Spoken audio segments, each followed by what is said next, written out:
May 26, 1940. 7:14 a.m. Dunkirk, northern France. The beach smells of salt, diesel, and fear. A thin gray mist hangs over the water as another wave of German artillery crashes somewhere beyond the dunes. Sand jumps into the air like startled insects. Men flinch. Boots sink into wet ground. The sound never stops. You can hear the engines first. Far above the harbor, a formation of Junkers Jew 87 Stukas tilts out of clouds, black crosses flashing on their wings. Their sirens begin to wail, that mechanical scream every British soldier has come to dread. The noise drills straight into the chest. A young private from the Royal Warwickshire Regiment drops flat on his face and digs his fingers into the cold sand. Here they come again, someone mutters. Then the bombs fall. Explosions walk across the dockyards, ripping apart warehouses, trucks, and anything else that still stands. A column of flame rises where an ammunition lorry used to be. Pieces of wood and steel rain down on the crowded beach. Men shout for medics. Others simply stare, hollow-eyed, too tired to react. This is what defeat looks like. For nearly 3 weeks, the British Expeditionary Force has been retreating across France, pushed back by the speed and fury of the German blitzkrieg. Panzer divisions under Generals Guderian and Rommel have cut through Allied lines like knives through paper. The French armies have collapsed to the south. Belgium is crumbling to the north. Now, the remnants of Britain's professional army are trapped. Behind them is the cold gray water of the English Channel. In front of them, the full weight of Hitler's war machine. On the dunes outside Dunkirk, tens of thousands of exhausted soldiers wait in endless, snaking lines that lead nowhere. Their uniforms are torn, faces unshaven, rifles filthy from days of fighting and running. Many have not slept in a week. Every man here understands the same terrible truth. There is no escape. German leaflets drift down from the sky, dropped by Luftwaffe aircraft like cruel confetti. They promise fair treatment to those who surrender. Some soldiers read them in silence, then crumple them up and toss them aside. Surrender is unthinkable, but survival feels impossible. At the shattered harbor mole, Royal Navy officers tried desperately to impose order on chaos. Destroyers HMS Grenade and HMS Grafton sit offshore, taking on as many men as they can before bombs drive them away again. The docks are already half ruined. Cranes lie twisted. Oil burns on the surface of the water. Every hour, the Luftwaffe returns. Every hour, more ships are sunk. Somewhere inland, the distant growl of German tanks grows closer. Field Marshal Gerd von Rundstedt is confident. His armored spearheads have done exactly what they were designed to do: encircle and crush. Reports reach German headquarters that the British are finished, their army cornered on a narrow strip of coast with nowhere to run. Adolf Hitler himself studies maps at his command post and smiles. In Berlin, victory already feels certain. But here on the beach, there's only waiting. A captain of the Coldstream Guards walks the line of his men, trying to keep them steady. He tells them the Navy will get them home. He says help is coming. He says England has not forgotten them. Even he is not sure he believes it. The truth is brutal and simple. More than 330,000 Allied soldiers are crammed into a shrinking pocket around Dunkirk. Food is running out. Ammunition is almost gone. Medical supplies are little more than bandages and hope. The port, the only realistic escape route, is being destroyed piece by piece. Another Stuka attack begins. Men run for cover. That does not exist.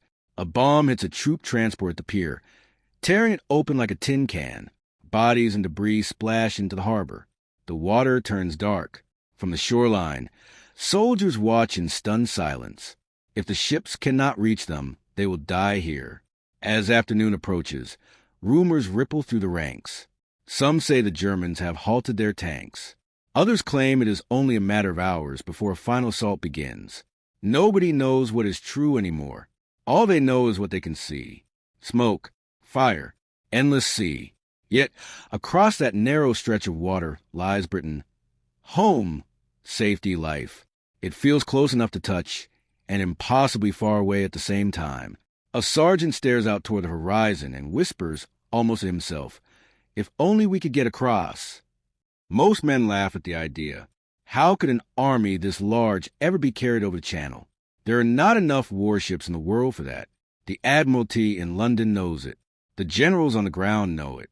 The Germans certainly know it. And so, as night begins to fall on May 26, 1940, the situation appears hopeless. The British Expeditionary Force is cornered. The Luftwaffe owns the skies. The German army is closing in. Everything points to one outcome: the greatest military surrender in British history. But far away in a cramped room beneath Dover Castle, a quiet, determined naval officer named Admiral Bertram Ramsay is about to make a decision that will change everything. And no one on this shattered beach has any idea what is coming. Not yet. Deep beneath the white cliffs of Dover, the air is thick with cigarette smoke and nervous energy. Admiral Bertram Home Ramsay stands over a large wooden table covered in maps of the English Channel. Red and blue pins mark harbors, routes, and danger zones. Telephone lines buzz constantly. Messengers come and go with new reports every few minutes. It is the evening of May 26, 1940, and time is running out. Ramsay is not a man given to panic. A veteran of the First World War, precise and methodical, he understands logistics better than almost anyone in the Royal Navy. But even he can see the scale of the disaster unfolding across the water. The British Expeditionary Force is trapped. If nothing changes, an entire army will be lost. Prime Minister Winston Churchill has already been warned what that would mean. Without those soldiers, Britain will be left nearly defenseless. The war might be over before it truly begins. Ramsay studies the figures again. Over 300,000 men. The available destroyers can carry only a fraction of that number. German bombers are already sinking ships faster than they can be sent. The harbor at Dunkirk is barely functioning. The long piers are damaged, and shallow waters prevent large vessels from getting close to the beaches. By every normal calculation, evacuation on this scale is impossible. Yet the order has come anyway. Operation Dynamo. The code name sounds small, almost harmless. In reality, it represents the most desperate gamble in British military history. Ramsay gives the instruction to begin. Get every seaworthy vessel we can find, he tells his staff. Every one. At first, the plan is simple. Use Royal Navy destroyers, minesweepers, and transports to shuttle troops from the ruined harbor back to England. But within hours, it becomes clear that warships alone will never be enough. Dunkirk's shallow beaches are the problem. Big ships cannot reach the men waiting in sand. Smaller craft are needed, hundreds of them. Fishing boats, lifeboats, ferries, tugboats, pleasure yachts, anything that can float. The idea sounds absurd, but absurdity is all they have left. Late that night, orders go out across southern England. Naval officers and harbor masters receive frantic phone calls. Notices are posted at marinas and docks. The BBC makes a vague announcement asking for boat owners to stand by for government service. Most civilians do not yet understand what is happening. By dawn, they will. Meanwhile, across the channel, the situation at Dunkirk grows worse with every passing hour. German artillery shells now reach the outer edges of the town. Columns of smoke rise from fuel depots and warehouses. The once busy seaside resort has become a burning ruin. On the beaches, British and French troops continue to wait. Long lines stretch for miles along the sand. Officers try to maintain discipline, organizing men into groups by unit. But there is little they can actually do except keep them calm. Rumors move faster than any official orders. Some say the Navy has abandoned them. Some say the Germans will attack at first light. Some say there is a secret plan to rescue everyone. No one knows what to believe. As darkness falls, a handful of Royal Navy ships attempt the first evacuations.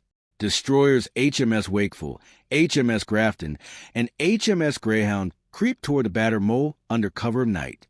Soldiers rush forward as gangways are lowered. For a few brief hours, hope flickers. Men pack onto decks shoulder to shoulder. Wounded are carried aboard on stretchers. Sailors work with desperate speed, knowing daylight will bring the Luftwaffe back again. But the sea is rough. The harbor is clogged with wrecks. Loading is painfully slow. When dawn comes, German aircraft return exactly as feared. Bombs straddle the pier. Machine gun fire sweeps the decks. One ship after another is forced to pull away half empty to avoid being destroyed. The scale of the challenge becomes brutally clear. Even working around the clock, the Navy can only lift a few thousand men at a time. At that rate, the evacuation will take weeks, time they do not have. On May 27th, the second day of Operation Dynamo, fewer than 8,000 soldiers are brought home. At Dunkirk alone, more than 40 times that number remain. Churchill receives the latest report in London and grimly calls the situation a colossal military disaster. Privately, many in government already assume the effort will fail. Hitler certainly believes it will. From his headquarters in Germany, he follows events with confidence. The Luftwaffe is ordered to intensify its attacks. Hermann Göring assures him that air power will finish the job without risking German tanks in the marshy coastal ground. The Führer is content to wait. He imagines the British army collapsing into surrender within days. On the beaches, the men feel the pressure tightening. Water and food are scarce. Many soldiers have thrown away heavy equipment during the retreat and now possess little more than rifles and the clothes they wear. Wounded men lie in makeshift aid stations, listening to the endless thunder of bombs. Yet, something strange begins to happen. Between the attacks, small shapes start appearing on the horizon. At first only a few, then dozens. Tiny silhouettes against the gray water, moving steadily toward France.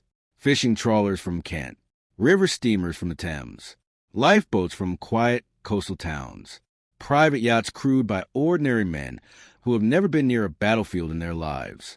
They come without armor, without guns, without any obligation at all. Just courage. A Royal Engineer corporal watches them approach and shakes his head in disbelief. "Look at that," he says. "They're sending bloody pleasure boats to save us." What begins as a trickle soon becomes a stream. The impossible idea born in Ramsay's headquarters is becoming real. Across the channel, civilians are answering the call. And on the shattered beaches of Dunkirk, hope, fragile, dangerous hope, begins to rise once more. But with it comes a terrifying question. Can these little boats truly rescue an army before Germany slams the trap shut for good? May 28th, 1940. Early morning light spreads thin and pale across the channel. From the cliffs of southern England, the sea looks strangely alive. Hundreds of small vessels push away from docks and harbors, their engines coughing, their hulls creaking, their decks crowded with volunteers. To anyone watching, it resembles an odd, peaceful parade. But this is not a holiday cruise. It is a civilian armada sailing directly into a war zone.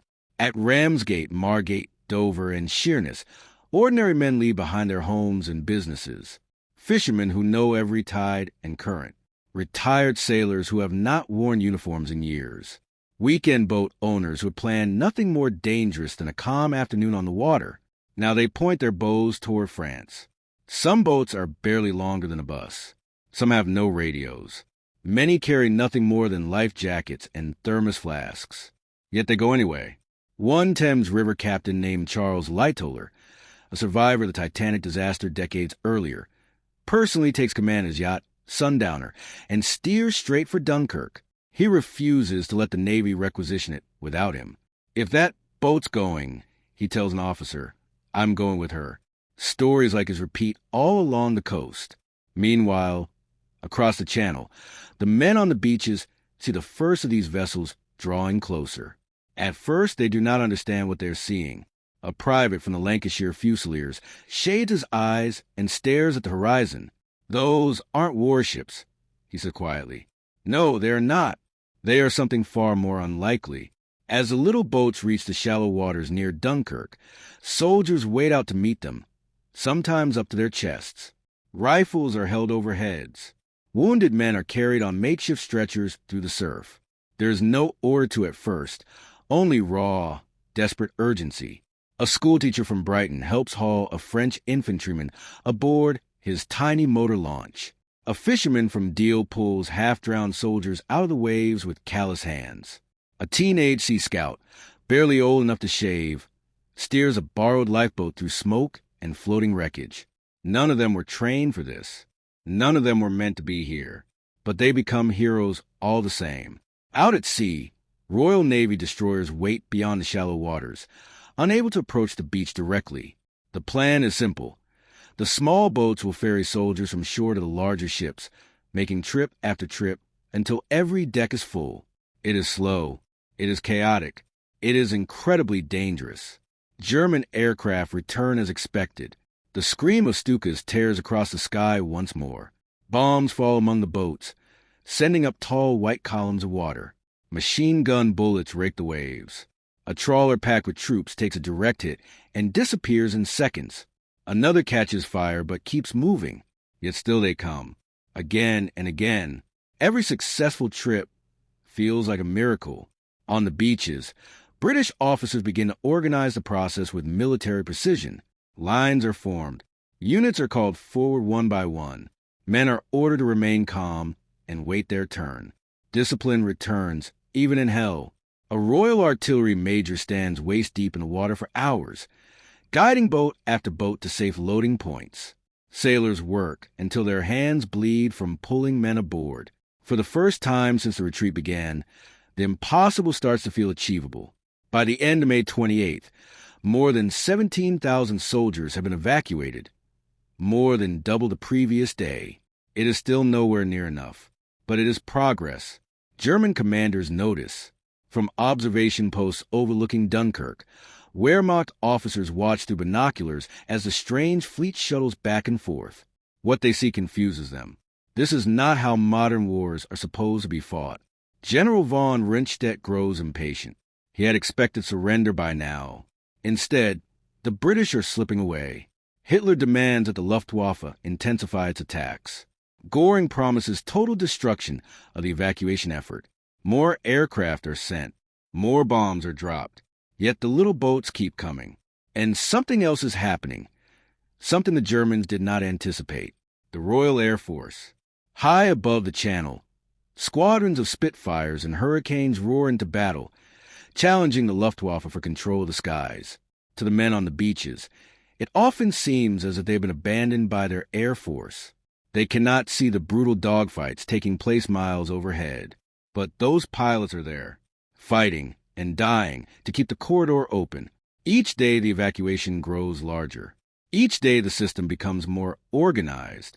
Piers made from abandoned trucks and planks are constructed to speed loading. Captured German fuel is used to keep engines running. What began as desperation slowly transforms into a massive, coordinated effort. Even the French, initially skeptical, join fully in the operation. French destroyers and merchant ships take on thousands of their own troops, refusing to leave allies behind. On May 29th, disaster nearly strikes. German E-boats attack in the darkness, torpedoing several Royal Navy ships. The destroyer HMS Wakeful sinks in seconds with hundreds aboard. Mines claim others. Bombers score direct hits on crowded vessels.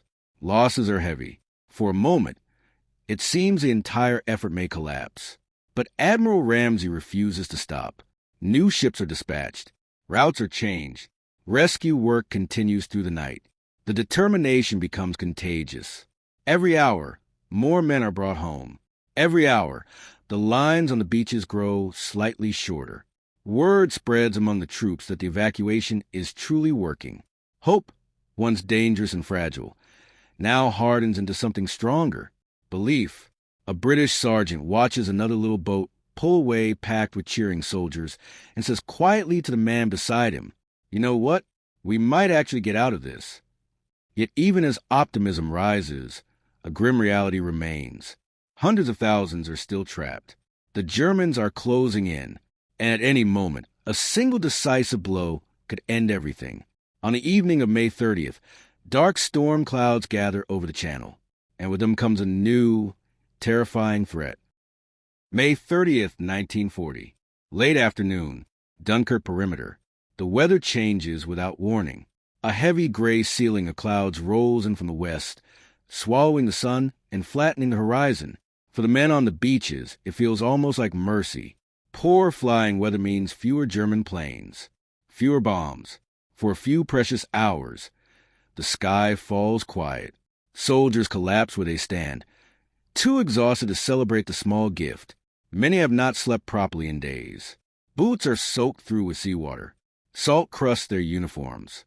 Faces are streaked with oil and grime. Yet the evacuation continues without pause. Lines of men move steadily down to water.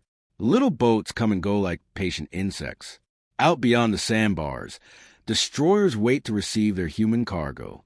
The system, born out of chaos, now works with grim efficiency. By this point, more than 120,000 men have already been saved, an unbelievable number, but still less than half of those trapped. On the outskirts of Dunkirk, the situation on land grows increasingly desperate. French rear guard units fight house to house against advancing German infantry.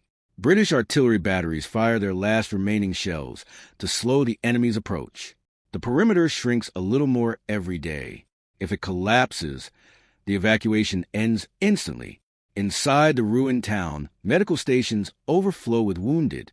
Doctors operate with almost no supplies. Nurses work by candlelight. Outside, columns of smoke drift through shattered streets where civilians once shopped and lived ordinary lives. War has swallowed Dunkirk whole. At sea, danger waits everywhere. German U-boats prowl beneath the waves. Mines drift silently in the shipping lanes. E-boats, fast German attack craft, strike suddenly in the night. Every crossing of the channel is a gamble with death, yet the flow of rescue never stops. A Royal Navy lieutenant aboard HMS Vanquisher watches as another overloaded ferry approaches through the swell. Men are packed so tightly along the rails that the ship looks as though it might roll over at any moment. Steady as she goes, he tells his helmsman. There is no room for error now. In London, Churchill follows every report with intense focus. He knows the nation is holding its breath. Newspapers cannot yet tell the full story, but rumors are spreading. Something extraordinary is happening on the French coast. The Prime Minister dares not hope too much. Not yet. Then, just after 6 p.m., the mercy of clouds ends. The Luftwaffe returns in overwhelming force. Wave after wave of German bombers sweeping from the east, escorted by Messerschmitt fighters. The sky fills with a familiar, hated wail of Stuka sirens. For miles away, the men on the beaches hear it coming. Aircraft, someone shouts. Take cover. There's nowhere to hide. Bombs explode among the crowded lines of waiting troops. Sand erupts in violent fountains. Men throw themselves flat, praying they will not be the next to disappear in a flash of fire. At the harbor, the attacks are even worse. Ships packed with evacuees are perfect targets. The French destroyer Brusque is hit and begins to sink. The British steamer Fenella burns fiercely at the pier. Another vessel, loaded with more than 1,000 men, takes a direct hit and breaks apart before it can escape. Screams carry across the water. Oil spreads across the surface, turning the sea black. For a moment it feels as if the entire operation is unraveling. Admiral Ramsay receives the grim news in Dover and clenches his jaw. Losses are mounting fast. Some of his officers urge him to suspend daylight evacuations altogether. He refuses. If they stop now, tens of thousands will be left behind. Carry on, he orders, whatever the cost. And so they do. Even under relentless attack, the little boats continue to run. Civilians who had never heard a shot fired in anger steer straight into bomb-lashed waters to pick up more soldiers. A pleasure yacht from Essex is strafed repeatedly yet completes 3 trips in a single day. A tiny fishing smack rescues nearly 200 men despite being built to carry a dozen at most. Lifeboat crews work until their hands blister and their engines overheat. Courage multiplies in the face of terror. Above them, the Royal Air Force fights with equal desperation. From airfields in Kent, squadrons of Hurricanes and Spitfires roar out across the channel. Pilots engage German formations in vicious turning battles, often outnumbered 2-1. Aircraft fall from the sky trailing smoke and flame. To the men on the beaches, these battles are mostly invisible, distant contrails and tiny flashes high above. Many curse the RAF, believing they have been abandoned. They do not know how fiercely the pilots are fighting for them. As evening approaches, the attacks finally ease. The beaches are littered with new craters. Wrecked vehicles burn along the waterfront. The harbor is choked with the remains of shattered ships. But the evacuation has not stopped. By midnight, Another 47,000 men have been carried safely to England. The numbers are becoming astonishing. Back in Britain, trains arrive hour after hour filled with exhausted soldiers wrapped in blankets. Crowds gather at stations to cheer them home. Tea and sandwiches are pressed into grateful hands. The rescue men can hardly believe they are alive. Yet across the water, more than 200,000 still wait. German artillery is now close enough to shell the beaches directly. The perimeter held by French and British defenders grows thinner with every passing day. Supplies are almost gone. There is a growing fear that the worst is still to come. On May 31st, Hitler himself receives new intelligence reports. He is told that despite the Luftwaffe's efforts, the British evacuation continues at an alarming pace. The Führer is furious. He demands that Dunkirk be crushed once and for all. For the men still trapped on the sand, the next 48 hours will decide everything. Either the miracle will hold, or the sea will turn red. May 31st, 1940. Dawn. Dunkirk. The beach wakes to the sound of artillery. Not distant thunder anymore. Close. Deliberate. Relentless. German guns are now positioned so near the coast that their shells whistle directly over the evacuation lines before smashing into the harbor. Every explosion sends fresh geysers of sand and water into the air. The perimeter is collapsing. For days, French and British rearguard units have held the enemy at arm's length. Now that distance is measured in streets instead of miles. German infantry push forward through ruined neighborhoods on the edge of Dunkirk itself. Time is running out. On the beaches, the atmosphere has changed. The orderly cues of earlier days are still there, but fear hangs heavier than ever. Men glance constantly over their shoulders toward the town, where black smoke rises in thick columns. Each new barrage reminds them how close the enemy has come. If the Germans reach the shore before the boats arrive, there will be no escape. Admiral Ramsay understands this better than anyone. Inside the stone tunnels beneath Dover Castle, he studies his maps with growing urgency. Reports arrive every hour. Another destroyer damaged, another sector of the French line giving way, another convoy narrowly surviving an air attack. Yet the overall picture remains astonishing. Against every expectation, the evacuation is accelerating.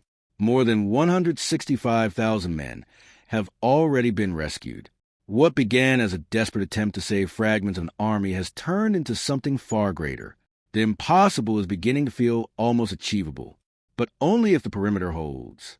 On land, that task now rests largely on French shoulders. While British units continue to withdraw toward the beaches, French divisions dig in to defend the shrinking pocket. At towns like Bray Dunes, Lefrancourt, and Malles-les-Bains, they fight with a grim determination born of pride and necessity. They know they are covering the retreat. They also know many of them will never leave. German commanders sense victory approaching. The earlier hesitation that spared the Allies precious time has vanished. Panzer units probe forward again. Infantry formations close in from every direction. The noose tightens hour by hour. At 9 a.m., the Luftwaffe returns. Clear skies make the beaches brutally vulnerable. Stukas dive out of the sun, their sirens screaming. Bombs walk across the mole, and the crowded harbor piers. Messerschmitt fighters sweep low, raking the shoreline with machine gun fire. Men scatter, fall, rise, and run again. A British sergeant throws himself over a wounded comrade as bullets tear through the sand around them. A French naval officer calmly directs loading operations even as explosions ripple along the breakwater. Courage has become routine. In the water, disaster strikes again. The destroyer HMS Wakeful, packed with more than 600 soldiers, is torpedoed by a German E-boat and sinks in minutes. Hours later, HMS Grafton meets the same fate, while attempting to rescue survivors. 2 ships, hundreds of lives, gone in an instant. The news spreads quickly along the beaches. Some men begin to wonder if the sea itself has turned against them. But even tragedy cannot halt the machine Ramsay has built. For every ship lost, another arrives. Ferries, minesweepers, trawlers, yachts, lifeboats. Anything that can float is pressed into service. Naval officers improvise new loading points. Engineers create makeshift piers from abandoned trucks driven nose first into the surf. Order rises out of wreckage. Private Thomas Hardy, one of the thousands still waiting, watches it all with a mixture of awe and disbelief. Only days ago he was certain he would die in France. Now he stands within sight of salvation, yet he is still not safe. None of them are. By midday, the German advance reaches the outer suburbs of Dunkirk. Snipers appear in upper floors overlooking the evacuation routes. Shells begin landing directly on sections of the beach itself. Every step toward the water feels like walking through a storm. Rumors spread faster than facts. The Navy is pulling out. There won't be any more boats. The French have already surrendered. Most of it is nonsense, but fear feeds on uncertainty. To keep panic at bay, officers walk the line speaking calmly, enforcing discipline with quiet authority. Military police ensure that even in chaos, some structure remains. The British Army, battered as it is, refuses to dissolve. That afternoon, a new threat emerges. The weather, the channel, so calm for much of the operation, begins to turn rough. Wind whips across the open water. Waves grow higher. For the small civilian craft, the crossing becomes even more dangerous. Several boats capsize attempting to reach the shore, yet their captains keep coming. A fisherman from Ramsgate steers his tiny vessel straight through exploding shells to rescue men clinging to a damaged pier. A river pilot from the Thames makes his 10th round trip without sleep, refusing to stop until his engine finally fails. These are not soldiers, but they are saving an army. As evening approaches, Ramsay makes a painful decision. Daylight evacuations with large ships must be reduced. Losses are becoming too heavy. From now on, most major lifts will take place under cover of darkness. It means fewer men rescued each hour, but it also means the operation can continue. When night falls, Dunkirk transforms again.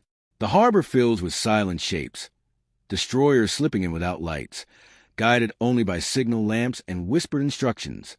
Long columns of men move along the East Mole in disciplined files, boarding as quickly as humanly possible. In the darkness, hope returns. By the time dawn nears on June 1st, the tally for the day reaches nearly 70,000 evacuated, the highest single total yet.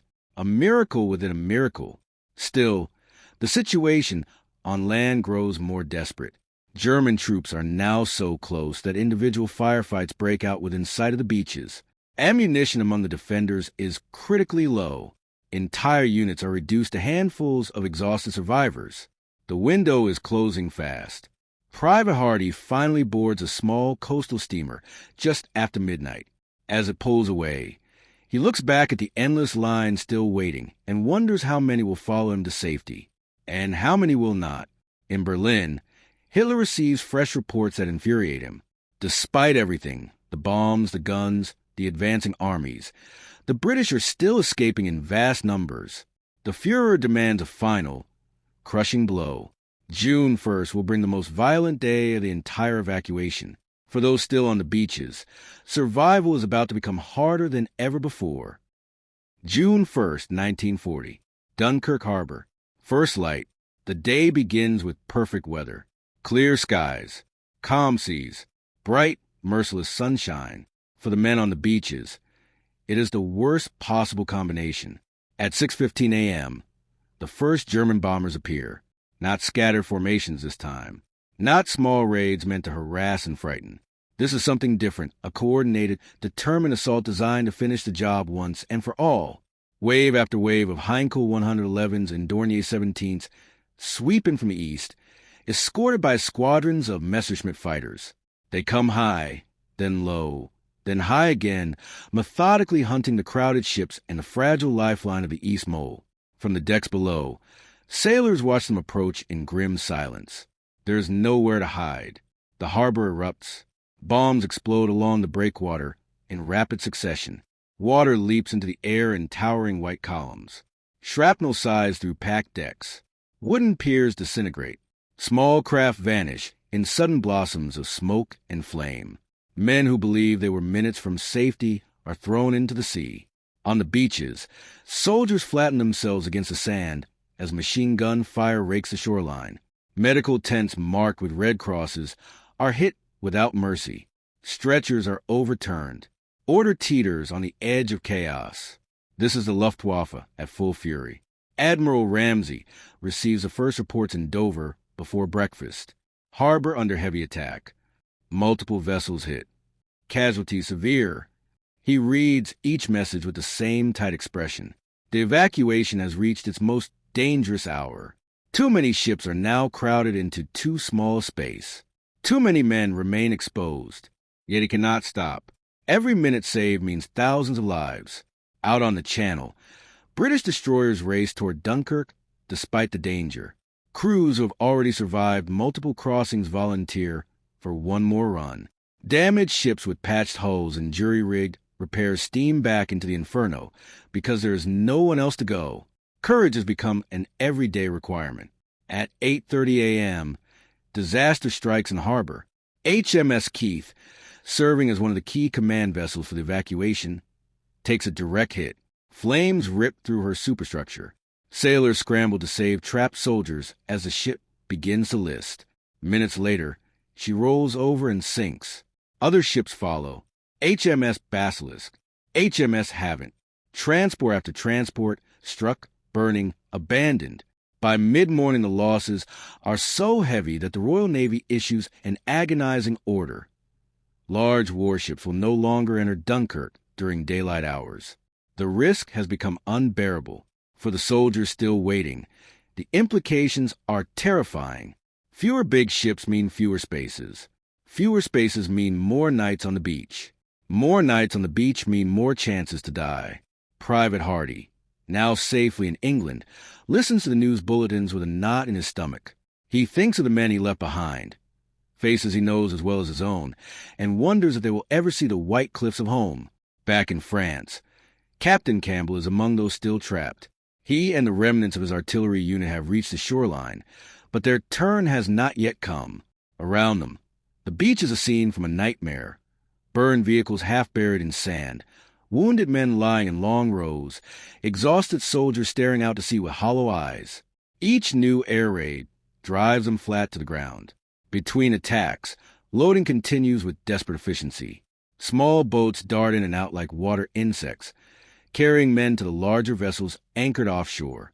French trawlers work side by side with British lifeboats. Civilian yachts with peeling paint and chipped railings perform tasks once reserved for warships. The little boats are still saving the day. One elderly captain from Margate brings his battered fishing smack in so close to shore that it scrapes bottom. He refuses to leave until every inch of space aboard is filled. When asked why he keeps returning, he shrugs. Because there are lads. Overhead, the Royal Air Force fights its own desperate battle. Spitfires and Hurricanes climb to meet the German formations again and again, often outnumbered 2-1. Dogfights rage directly above the beaches. Twisting trails of smoke, sudden bursts of gunfire, aircraft tumbling toward the sea. To the men on the ground, those brief flashes of British aircraft feel like small miracles.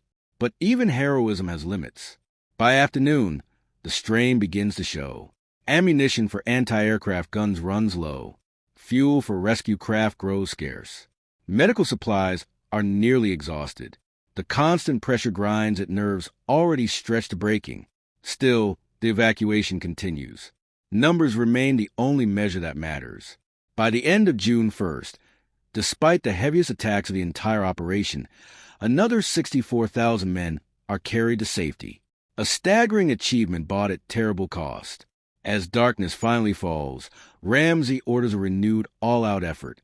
Night has always been the Allies' greatest ally. And with daylight gone, the chances of survival improve. The harbor fills once more with silent shapes. Ships glide in without lights, guided by signal lamps and shouted instructions. Long files of men march out along the mole in disciplined columns, stepping carefully over shattered concrete and pools of seawater slick with oil. For a few precious hours, hope returns. Captain Campbell and his men edge closer to the front of the line. They can see the outlines of destroyers waiting in the darkness. They can hear engines rumbling, ropes creaking, sailors calling out. So near now, yet even as the evacuation reaches new heights, the situation on land grows critical. German infantry have pushed to within a few kilometers of the beaches. Artillery observers can now see the loading areas with their own eyes. Ammunition among the defenders is almost gone. The pocket has shrunk to a fragile sliver. French commanders send urgent messages. They cannot hold much longer. In Berlin, Hitler demands a final push to crush what remains. And in Dover, Admiral Ramsey studies his maps and realizes a terrible truth. There is only time for one last great effort. The next 2 days will decide everything. Either the miracle will be completed, or it will end in catastrophe. June 2nd, 1940. Dawn over the Channel. The sea is calm again. After the savagery of the previous day, the quiet feels almost unnatural. Thin mist hangs over Dunkirk like a pale curtain, muting sound and softening the ruined skyline. For the men still waiting, it looks like mercy. But everyone knows better. The pocket has now shrunk to a few desperate miles. British and French rear guards are fighting from street to street, buying minutes with blood. Ammunition is critically low. Food is almost gone. The defenders understand that the end, one way or another, is close. This is the final corridor. At Dover Castle, Admiral Ramsey issues what may be his most important order of the entire operation. All available vessels to sea. Maximum lift tonight. There will be no holding back. No reserves. No second chances. Every destroyer that can still float. Every transport, trawler, tug, and lifeboat. Anything with an engine and a hull is to make the crossing. The goal is simple and almost impossible. Empty Dunkirk. By mid-morning, the channel is once again crowded with ships moving toward France. The armada is smaller than before. Losses have taken their toll, but determination has only hardened. On the beaches, the soldiers sense the change. Word spreads through the ranks like electricity. This may be the last opportunity. Private lines at one stretch of miles are now compressed into tight, disciplined columns. Units that have been scattered for days reform themselves with surprising precision. Officers who thought they had lost control find their men responding again. Hope sharpens everything.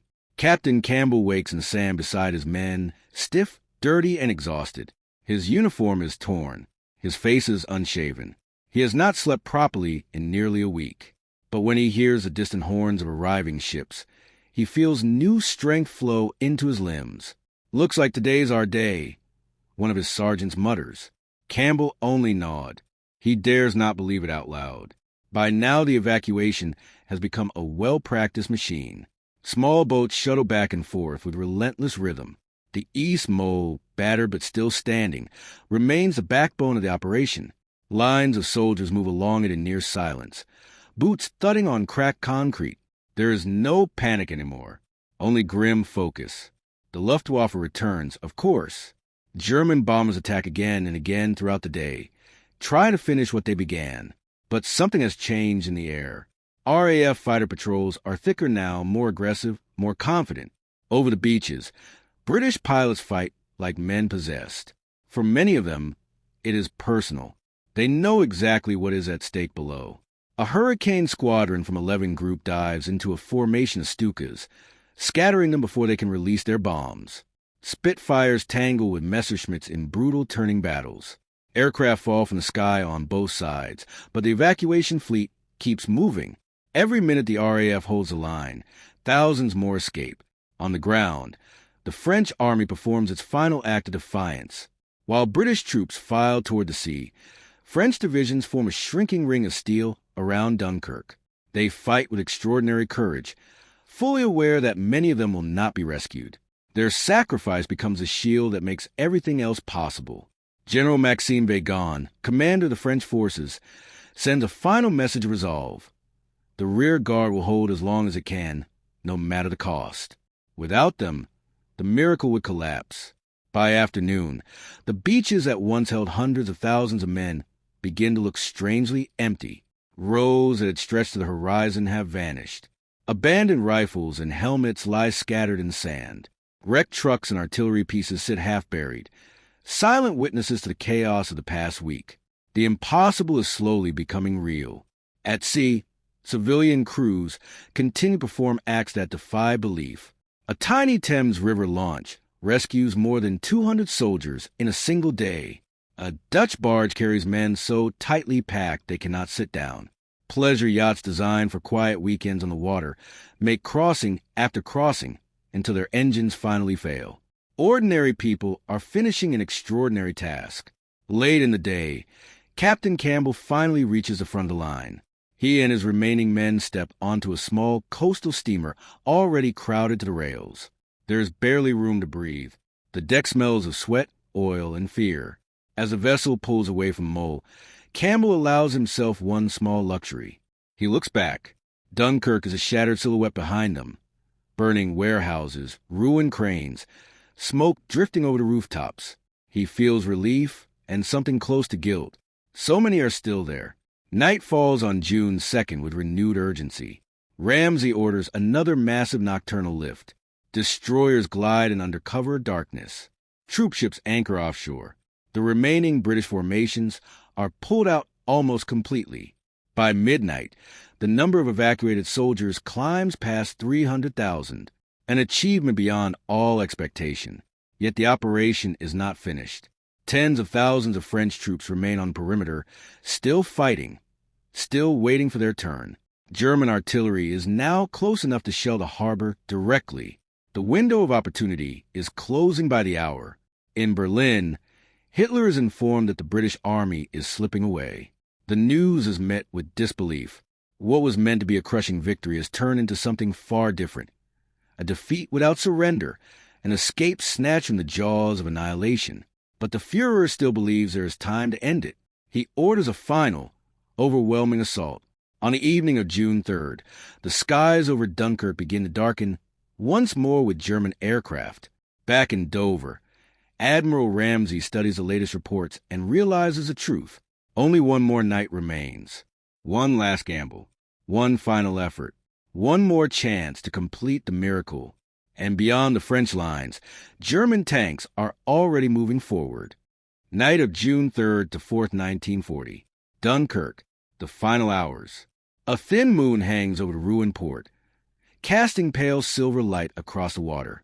The city behind the beaches is little more than a skeleton now.